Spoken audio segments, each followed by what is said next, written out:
I hope that you will embrace this address in the spirit of peace, love, and unity, which is the motto of the Phillipsburg Mutual Improvement Association, which was established since 1932. If all goes well, in the next 2 years, and God spare our life, we do intend to celebrate our 90th anniversary of the PMIA. For me, it is an honor and pleasure to have this opportunity to address you at the beginning of the year and as our St. Martin people, because as we come together to commemorate the life of Mr. L.B. Scott, it also says to us that we as people have to always be self-reliant, always do things that are in the interest of you developing yourself. Inasmuch as we as contributors to this community or this country sometimes think that it's so dysfunctional or there's so much disconnect. A good example is what Mr. Rollins Jr. said. When I called him, he was like, I'm listening to him, he's like, who is this woman calling me? And I'm here working so hard. And he said, well, you'll have to pass by me because, you know, I really need to know who I'm talking to. But I knew who he was, so it was okay for me. So I did show up, and the conversation flowed, and he kept me there almost 45 minutes, grilling me. But it was a good conversation. And I'm really happy that you accepted. And I really hope that tonight, when you leave here, this experience that you have would also build on what your father have instilled in you and why you have come back to live in St. Martin. I know you'll say Curaçao is Dushi Curaçao, but there's no way like St. Martin, especially once you were born here. So I'm really happy that you have accepted my invitation. In preparing for this program tonight, I decided to use part of an article we published in 1997. The article read as follows: necessity is the mother of invention, meaning that when something is necessary, it becomes important for us to do whatever we have to do to make it possible. And that is what I think motivated our forefathers years ago. They could have just said they're not going to do anything.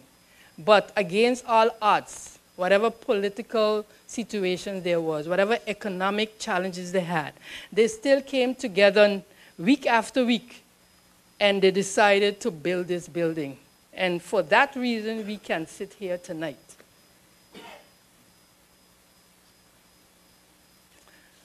The fact is that if you don't do it yourself, somebody's going to come and do it for you. And as a teacher, too often I used to hear students saying, I'm from here. So what he thinks he is or what she thinks she is. And I always used to tell them, it's not what he or she thinks she is, it's what you plan to do with yourself. And that is something that I maintained throughout my whole teaching career and even in my community-minded career in terms of activities. Because if you don't get up and do something for yourself, nobody is going to do it for you.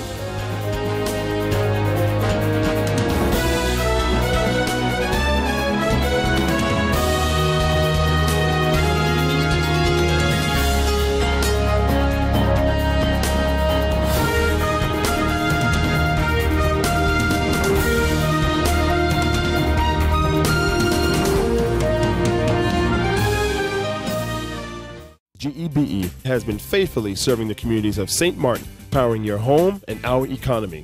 Come rain or shine, our qualified team of professionals are working hard 24 hours a day to provide you and your family with safe, reliable electricity and water. We use the latest technologies and test our products daily to maintain the highest international standards. Our friendly staff is always there to assist you, whether in person, over the phone, or online. We are committed to constantly improving our products and services, making them more efficient, effective, and environmentally friendly to serve you better today and our next generation of clients tomorrow. GEBE, powering a brighter future. Our friend Megawati is here with tips to save you energy. 1. Turn your airco temperature up. 2. Use a ceiling fan instead. 3. Buy energy-saving products. Save some green with NVGEBE.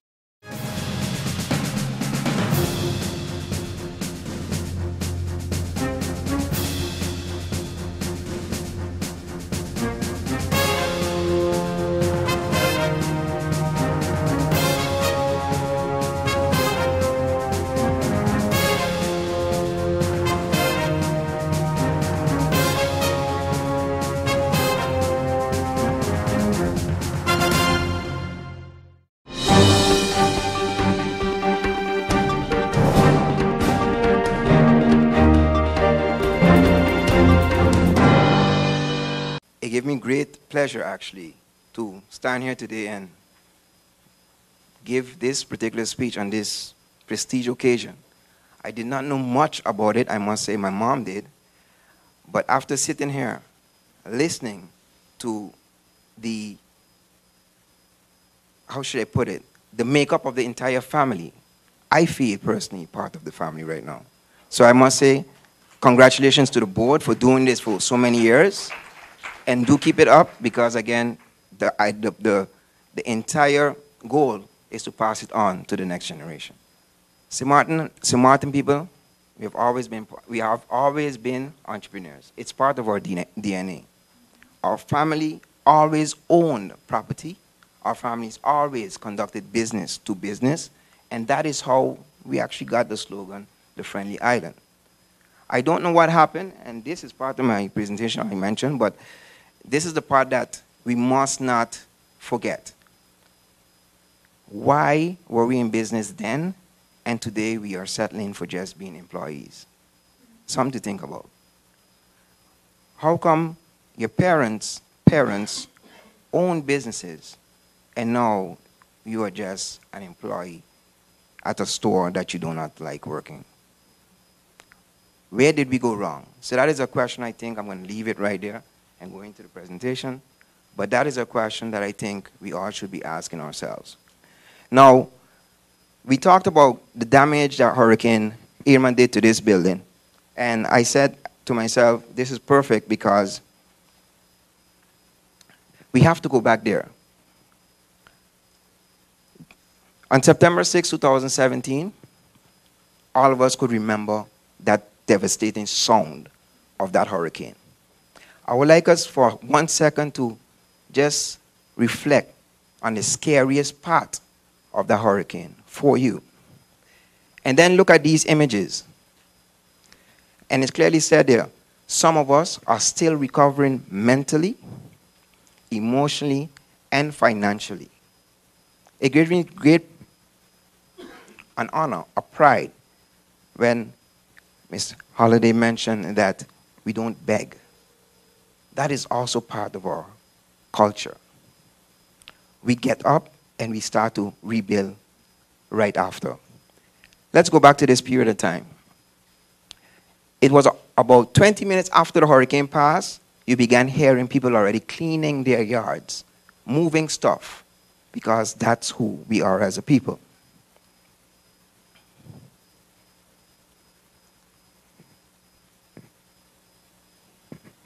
So between this is some of some points I actually wrote here. The lesson that we forgot from Hurricane Lewis that Hurricane Irma actually reminded us.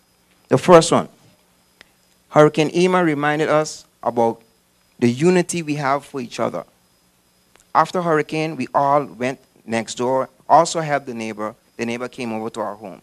That is just who we are as a people. We started to rebuild again 20 minutes after the hurricane. The next lesson that we learned is the ability of hard work. A lot of us have trade in our family. I guess everyone in here know how to use a hammer, cut wood, do something with your hands. We are people of trade as well, and labor. we started to one time build back. The next point, it reminded us that many will pack up and leave when St. Martin is down. Let me repeat that one. I don't think you understand what is happening. It reminded us of the people who, when we're up, is there, and when we're down, they're gone. It also reminded us of how important each cruise vessel and each aircraft is to this island.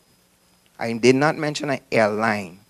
I mentioned aircraft, meaning we so dependent on that cruise and airline passenger dollar that when it stopped coming, everything stopped. And lastly, it reminded us how important small businesses is to this economy. Reason being, when most of the big businesses were closed, it was the small ones that kept us going.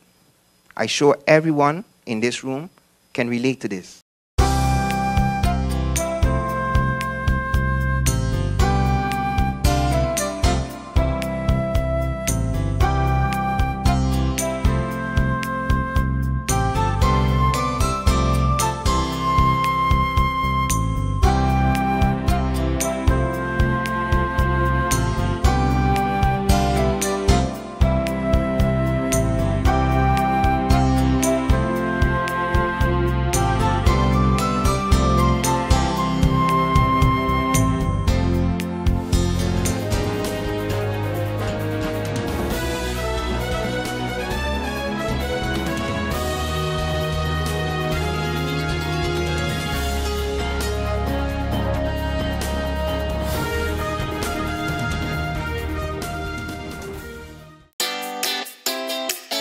Make use of WIB mobile banking with easy access and direct usage of face recognition,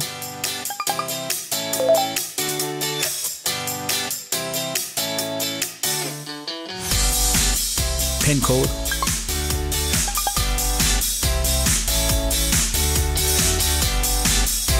or fingerprint. Download WIB mobile banking app and make your transaction from anywhere at any time. For more information, visit wib-bank.net/quick-login.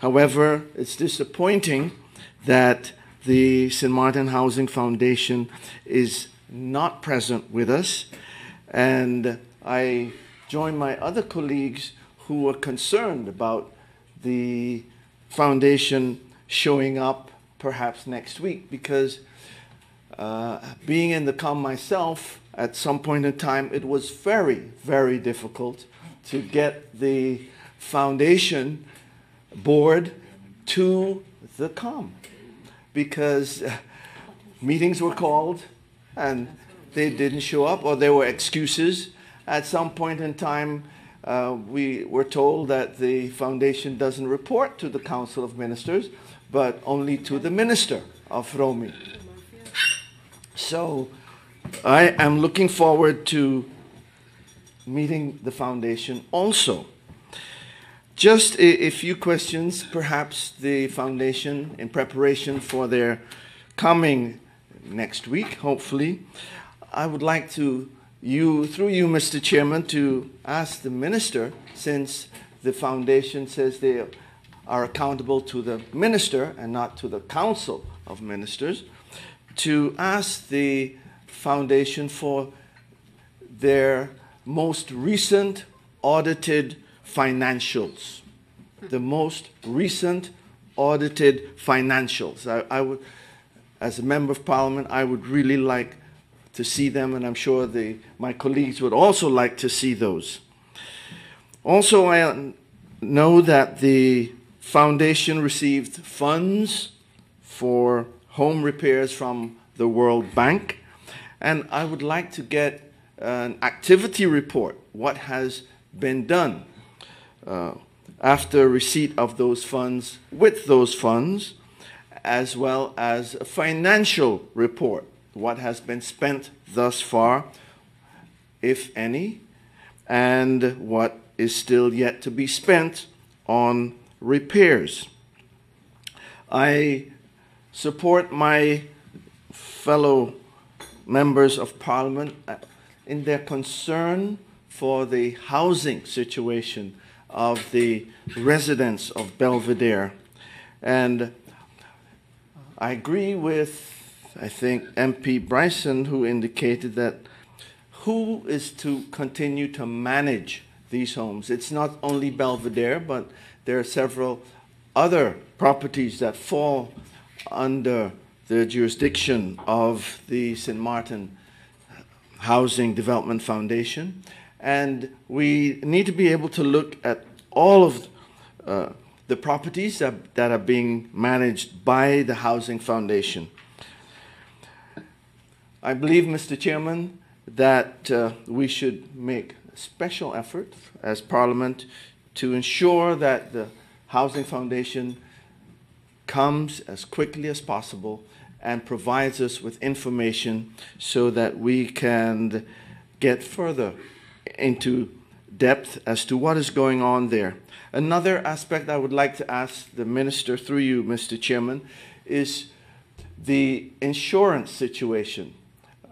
I understand that the houses were underinsured, and so it was difficult for the foundation to receive money or sufficient money to carry out the necessary repairs, and the foundation was asked to upgrade the insurance policies and premiums. And I would like to ask the Minister, through you, Mr. Chair, if the St. Martin Housing Development Foundation has already carried out that instruction of making sure that the houses are insured peradventure we get another disaster as we had 2 years ago.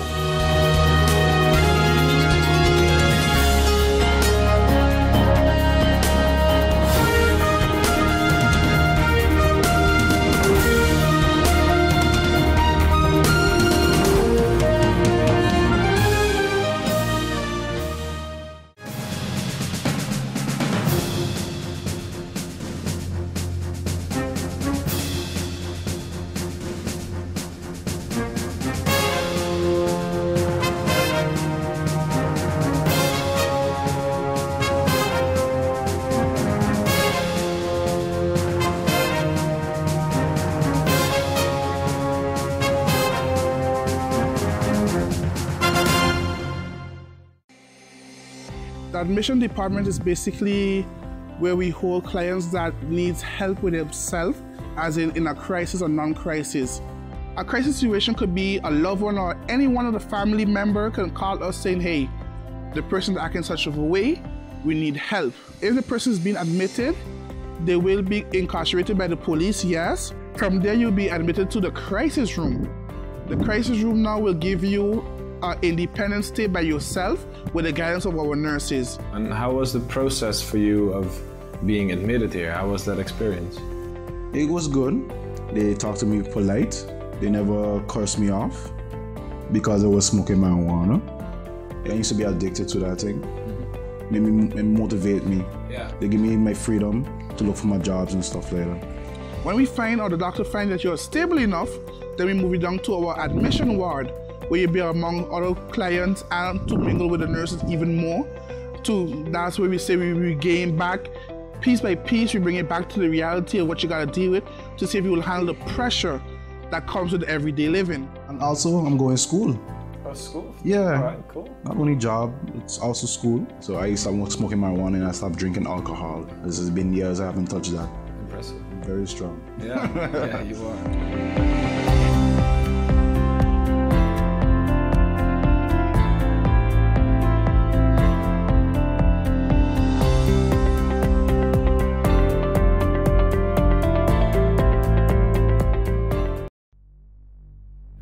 Hello, St. Martin. My name is Stephanie Medina, and I play football with the Walichi Women Soccer team.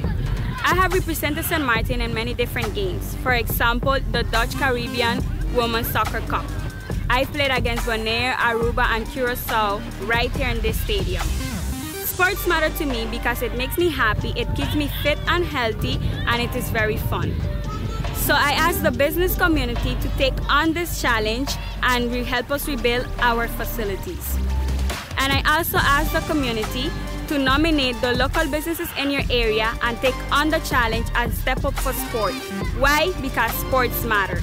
Check out the Department of Sport Facebook page for more information.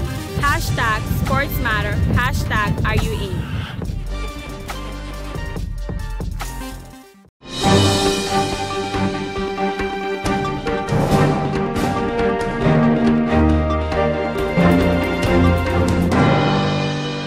In that the relationship that you now enjoy with the board of the library will not only be for now, but something that will be expanded into the future as well?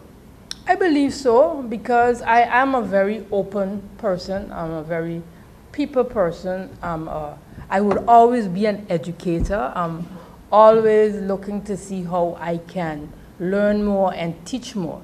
And I think what I've been enjoying the last days is that when the different schools come to the library and I step outside, students that I haven't seen for years are like, just the greeting is like, oh, you are here. And I also met some adults that are saying, okay, you know how long we didn't renew our membership and all of those things. So I believe once the board and I can come to a very clear understanding in terms of where they want to go and how I can help them to get there, I see no reason why the relationship cannot, you know, be a long-term, a long-standing relationship, because I'm only there to contribute, to help. And they are there. One of the things I want to say at this point, a lot of people look at boards and they don't, whether the board is getting a compensation or not, it still takes something out of you besides your regular job to contribute towards that organization. And and one of the things that we face as persons, also persons have a challenge with authority. And I have that discussion with the staff. As I said, the staff has been there for a long time. So the changes can make you a bit unrestless. But once people start feeling that you are not there to threaten their existence, you can get them to work with you. So I hope as I work with the board and as I provide the reports and the suggestions, that we can work together, and that, yeah, there will be time that we will have to agree to disagree. It's normal.